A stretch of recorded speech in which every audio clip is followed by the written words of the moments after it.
Ако се чуете как всички правят тези снимки, които са анимирани и се разпространяват навсякъде из интернет, сега ще ви покажа в едно кратко видео как да си го направите. Отваряте ChatGPT, може и на компютър. На компютър адрес е chatopenai.com, а тук просто с приложението. Влизаме, даваме тук пръстчето, от снимките избираме някоя. Но казваме Giblify.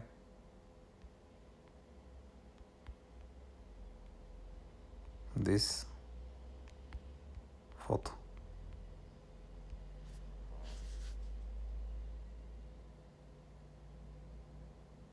Изчаквам малко, след което ще ни генерира анимираната снимка.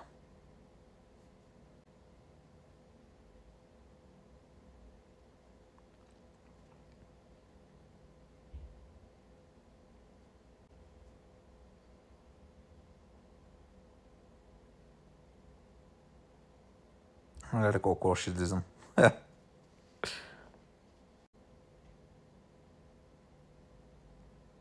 Да. Това е резултата. Може би не изглеждам точно по този начин, ама да кажем, че това е, което е. Та така.